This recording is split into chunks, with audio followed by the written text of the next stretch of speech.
Good morning বন্ধুরা, সপ্তমীর সকালে তোমাদের জানাই অনেক অনেক শুভেচ্ছা।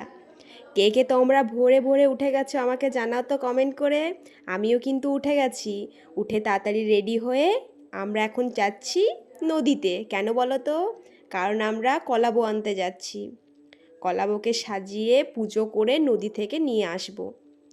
এই দেখো আমাদের গাড়িও চলে এসছে আর সবাই রেডি হয়ে গেছে। এখানে আমরা গন্ধের থালাটাও সাজিয়ে নিয়েছি আর ঢাকি ভাইয়াও চলে এসছে। এটা কোন জায়গায় আমরা চলে এলাম বলো তো? এটা হচ্ছে নেহেরু পার্ক, দামোদর নদীর সামনে।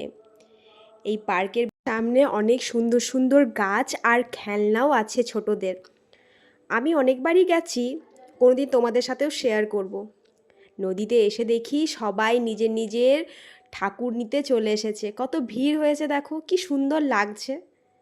তোমাদেরকে আরেকদিন তো দেখিয়েছিলাম এই নদীটা, আর আজকে আরেকবার দেখে নাও। এই নদীটার নাম হচ্ছে দামোদর নদী, যেটা আমার মামাবাড়ি থেকে একদম সামনে।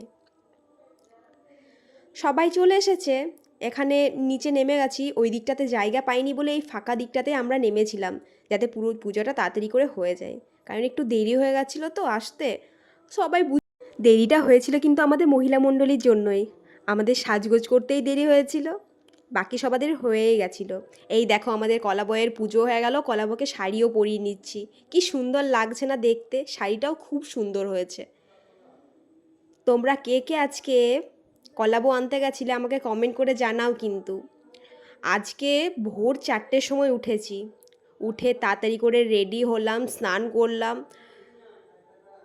আমি তো ভাবলাম আমি তাড়াতাড়ি করে উঠেছি, কিন্তু মণ্ডপে এসে দেখছি আর সবারই মুখে শুনছি আমি 4টে উঠেছি, আমি 4:30 উঠেছি।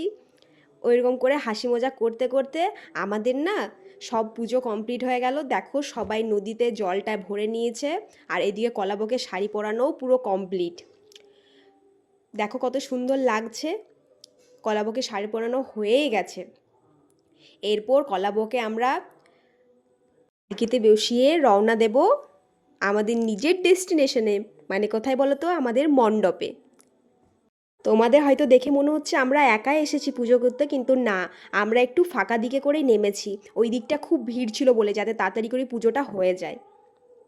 কলাবকে পুজো করা হয়ে গেছে, এবার সবাই ফটোটা সেরে নিচ্ছে, কারণ ফটো তো তুলতেই হবে আর তোমাদের সাথে পোস্টও করতে হবে দেখানোর জন্য। এদিকে সবাই নিজের বাড়িতে বাড়িতে জল নিয়ে নিয়েছে, কারণ ওটা যে নিজেরা ঘরটা পাতবে বাড়িতে। যখন নদী এসেইছে তখন নদী থেকে জল নিয়ে নিয়েছে। এই দেখো কলাবকে আবার সবাই মিলে ভালো করে যত্ন করে ঢুকিয়ে নিচ্ছে পালকিতে। এবার পালকি চড়ে যাবে আমাদের কলাবো। কি সুন্দর লাগছে দেখো। আর পরিবেশটা এত সুন্দর ছিল, কিন্তু রোদটাও দিচ্ছিল প্রচুর, জানো তো, পুরো ঘেমে গেছিলাম। শুধু আমি একা নয়, যারা যারা এসেছিল সবাই। এরপর আমরা গাড়িতে চেপে আবার আমাদের কলাবকে নিয়ে যাচ্ছি। এবার মণ্ডপে যেয়ে কলাবকে নামিয়ে তাড়াতাড়ি করে আমরা মণ্ডপের ভেতরে ঢুকে গেলাম, কারণ মণ্ডপের ভিতরে ফ্যান ছিল, ফ্যানটাকে চালিয়ে দাঁড়িয়ে গেলাম। কিন্তু আবার কলাবকে নামিয়ে ফ্যানটা আবার বন্ধ করে দিল, কারণ ওখানে প্রদীপ জ্বলবে আর প্রদীপের আলোটা যাতে নিমে না যায়, ওই জন্য ফ্যানগুলো বন্ধ করে দিল। আবার ঘেমে গেলাম, কি করব। যেহেতু সপ্তমীটা 12:30টার মধ্যে ছেড়ে যাবে, তাই একটু তাড়াতাড়ি করতে হচ্ছিল, কারণ পুজোর অনেক কিছুই বাকি ছিল এখন। তাই কলাবকে নামিয়ে তাড়াতাড়ি করে সবাই মিলে এবার বরণ করে নেবে কলাবকে। সব কিছু দেখে নিচ্ছিল যে সব কিছু ঠিকঠাক আছে কি না, আর কলাবকে ঠিক করে বসানো হয়েছে কি না। এরপর বরণ পর্ব সেরে নিচ্ছে সবাই মিলে। এই দিনটার জন্য না আমরা অনেক দিন ধরে ওয়েট করে থাকি, একটা বছর। এই দিনটা আসতে যত না টাইম লাগে, যেতে তার থেকেও বেশি মানে তাড়াতাড়ি করে চলে যায়, কি বলবো তোমাদেরকে। এবার এই বরণটা শেষের পর আমাদের সপ্তমী পুজো শুরু হবে। আর এইদিকে এই ঘটগুলো নামাতে ভুলে গেছিলো বলে তাড়াতাড়ি করে নামিয়ে নিল। তারপর আমাদের কলাবকে নামিয়ে আমাদের যে পালকিটা, সেই পালকিটা রেখে দিল মণ্ডপের একটা সাইডে। আজ সকালের ভিডিওটা এখানে পর্যন্তই করছি। এবার রাতে আমরা কোথায় কোথায় ঘুরতে যাব সেটাও তোমাদের সাথে শেয়ার করব। আশা করছি তোমরা সবাই ভালো আছো। সবাই ঠাকুর দেখতে যাও, ভালো থেকো, সুস্থ থাকো, খাওয়া দাওয়া ঠিক মতন করো, টাটা।